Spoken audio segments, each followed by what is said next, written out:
So I have multiple different belief systems simultaneously. Among these belief systems is omnism and pantheism. In my opinion, pantheism is just the more archaic version of what now we call omnism.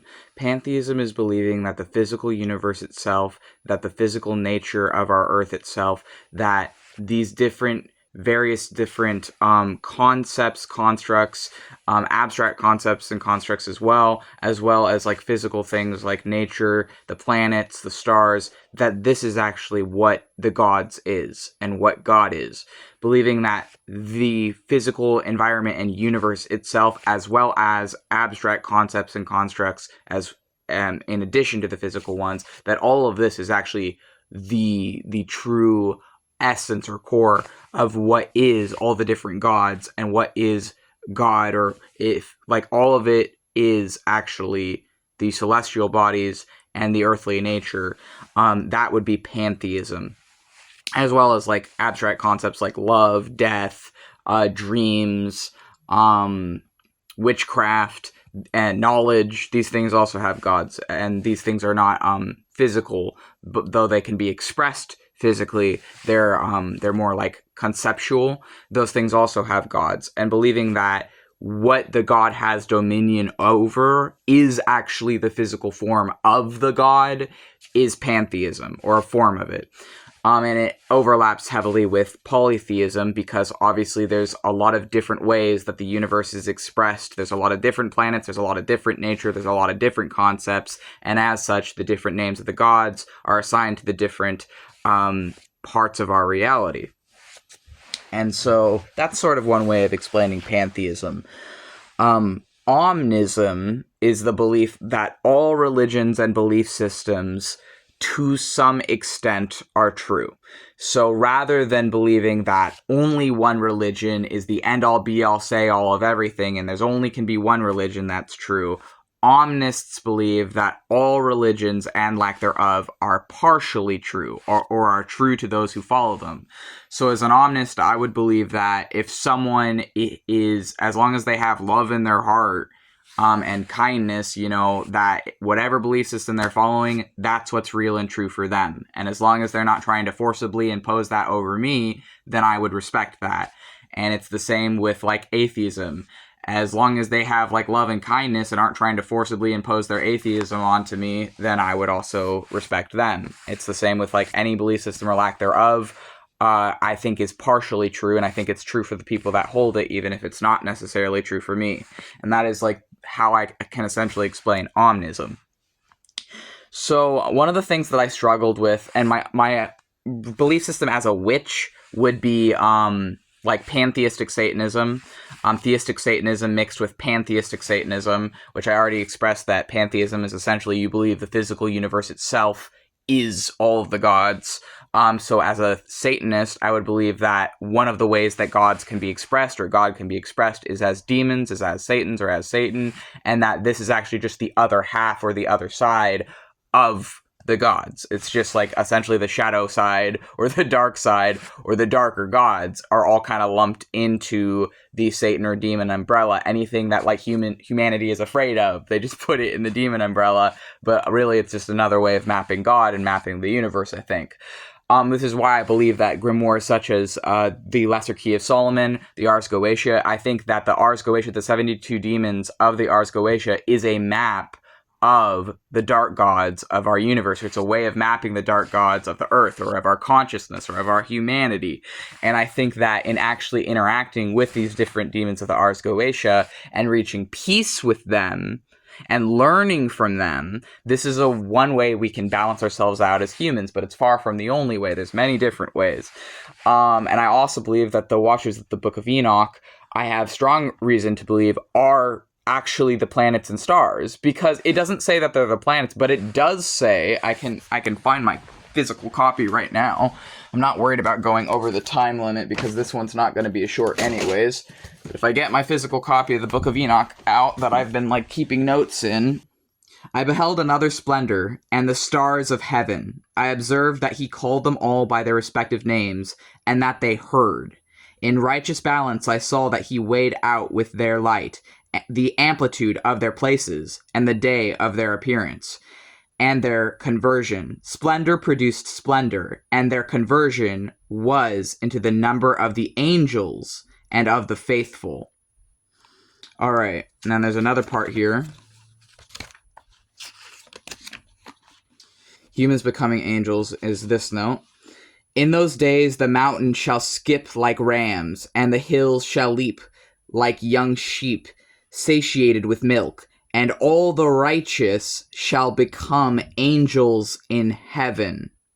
And we already know from the last line that the heavens is literally the heavens, like the sky, because there's stars there, and the stars heard the angel that was with Enoch talking to them, and the angels become the stars, or the stars are the angels. So this is what I think that this is talking about, and there's different things in there. But that to me is, like, I believe, kind of showing that if you go back far enough, even far enough in the Abrahamic faiths, they used to acknowledge to an extent the connection between the planets and the angels. And really the angels in the monotheistic faiths is really just like the gods, or a different variation of mapping what would be the gods in polytheistic faiths. So essentially, one thing that I was struggling with in my beliefs as a witch, and really witch as a self-identifier is fairly new as well, because people didn't really call themselves witches because witchcraft was illegal, and it was just anything that was criminalized. Any belief system that was criminalized was considered witchcraft, and you would be killed for it. You would be killed if they thought you were a witch for a significant portion of European history. So, you know, obviously self-identifying myself as a witch is like a relatively like new thing that spiritual people do, given that you would be murdered for it in the past times.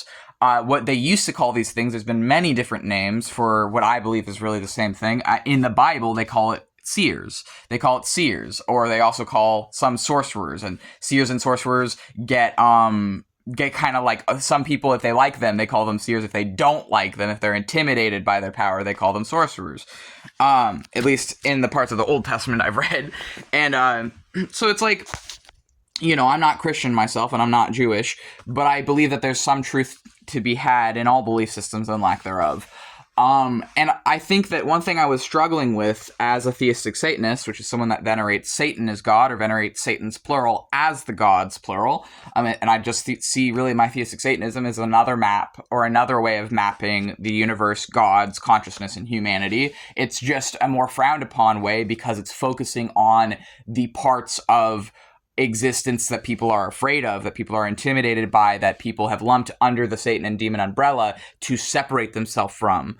But I think that if you face these things, you see that they're just the other side of the angels and the gods. You see that it's just the darker inverse side of the same things, essentially, that people, like, when they're following like the more beautiful, loving, whatever interpretation, that's just the more positive side of the same whole that contains the demons and these other darker side of the same thing. So you can find and still work with these things with love, and reach the same peace as one might if they're working with a pantheon, focusing on whatever beings embody positive, beautiful attributes to them.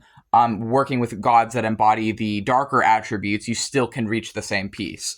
Anyways, so essentially something I was struggling with is that I know that the mythology of Lucifer being Satan is essentially a Christian invention. The equation of Lucifer to Satan is something that is a Christian mythos. And it's something that I struggled with as a theistic Satanist, because I've even have videos on here where one of my personalities is talking about how Lucifer was not Satan, but because people believe that Lucifer is Satan, their belief in that made it partially true. Because I believe as an omnist and as a chaos sorcerer as well, which is another belief system I follow, which chaos sorcerers believe that belief programs your reality. That if you control your beliefs, if you control the story of your life, you control the way that things work and the reality of your life. This is different from New Age. This is not the same thing, because chaos sorcerers believe belief itself is a tool, and the tool of belief is something you can use in your life and wield it in your life to gain knowledge. And if you know how your beliefs work and can program your own beliefs, you can make anything happen, essentially. This is why a lot of chaos sorcerers work with like egregores of fictional characters. You can invoke Mario from the Super Mario games just as much as you can invoke Dionysus from the Greek pantheon of gods, or you can invoke a fictional character and they'll still show up if you do it right, if you connect to the energy right, is my point with that. This is what chaos sorcerers believe, among the other things. So I was struggling though because Lucifer as Satan is definitely a Christian invention. I don't deny that at all. However, I know that there are theistic Satanists that do venerate Lucifer, and I also know that there is something here. But yeah, so essentially, like, I was struggling because I know that this is like the equation of like Lucifer to Satan is like largely Christian. However, I'm not against it. I'm not opposed to it. I don't hate the equation. And I know that there's a lot of modern Luciferians who are trying to argue that they worship the Greek Lucifer and that they have no affiliation with Satanism and it has nothing to do with theistic Satanism. And I just find this kind of interesting because medieval Luciferians were theistic Satanists. Medieval Luciferians, in European occultism, I mean, like in medieval Europe, did worship Satan as Lucifer. So, you know, that I can for a source for that, I can cite The Black Arts by Richard Cavendish says that, as well as this one I can name someone who I've heard say that medieval Luciferians were theistic Satanists, and this would be Robert Morton, who is a very well-read theistic Satanist who used to be actually a Christian street preacher before he started to instead teach about pantheistic Satanism. He has also argued that medieval Luciferians were theistic Satanists, were Satanists. So, you know, it gets really complicated, I feel, in and of itself. In and of itself that Luciferians were venerating Lucifer as Satan. Now what people are trying to say that like the Greek Lucifer was like never connected to Satan and it's like a completely separate thing and all this other stuff, but it's like even the term Satan goes back to the Greek Satanis etymologically, so like we get the term Satan from the Greeks. Like that word comes from the Greeks, but you know, whatever. So it's like, you know, I was struggling with that. And so I started to invoke the energy of Lucifer, and I started to try and like listen to Lucifer, and I met Lucifer a few times, and I tried to work through my dilemma or my internal struggle with this through his energy and to try and like reach some sort of peace there. And when I was talking with the energy of Lucifer and when I was like working with Lucifer, what I essentially realized is that, like, for me, yes, he would be Satan, or he would be a form of Satan among many different Satans. And especially since I work with the demons of the Ars Goetia, which in the mythology of the Lesser Key of Solomon, Lucifer is said to be the one that is like the commander or like the head, the top of all these other demons in the Ars Goetia. And even though I understand that these demons have older pantheistic, polytheistic roots for most of them, if not all of them, actually I would even say all of them, even if we don't know the precursor for some of them, all of them really had ancient equivalents for what the actual energy or the thing they have dominion over. But it's like Lucifer is the one prescribed to be the ruler of all these demons in the Ars Goetia, and I was struggling with that, and so I invoked the energy of Lucifer, and I kind of like was like feeling his energy, and I realized that I do believe he is Satan. I do believe he's a form of Satan, and I'm okay with that because I love him, and I love his energy, and I love the things he embodies to me. And even if that is different from perhaps whatever the Greek Phosphorus or Lucifer was to the ancient Greeks, which really, as far as I can tell, from the sources I've found, was more of a literary motif than a god held to the same level as like the other Hellenistic pantheon's gods. But still, I think that in working with the energy of Lucifer, it kind of made me realize that it's okay to venerate Lucifer as Satan, as a theistic Satanist and witch. Because even the terms theistic Satanist and witch are really just a newer lens for something older, or it's as a self-identifier, as a self-descriptor, because these things were accusations used to hurt people before they were really like self-identifiers, because people, again, were murdered if people thought they were doing witchcraft. But the line between what was witchcraft versus what was medicine work really just depended on who people didn't like because they were threatened by them. Someone doing the same stuff could have, if they had the king's approval, was allowed to, whereas someone who was espousing dangerous ideas would be killed as a witch, because it threatened power. So, there's obviously like all of these things have more to them. So that was something I was struggling with, but I'm not struggling with it anymore, because I realized if you want to worship Satan as Lucifer, fucking go for it, man. Like, go for it. As long as you're following love in your heart, like, the rest doesn't really matter. Like, I think it's okay. And especially since I'm interested specifically in the demons of the Ars Goetia, it makes sense as a chaos sorcerer, at least for where I'm at in my life, to view Lucifer as Satan and to work with him as such. And certainly not the only one by any means, but just the one that I am certainly interested in learning from and gaining knowledge from and gaining gnosis from, the more that I grow to understand his energy.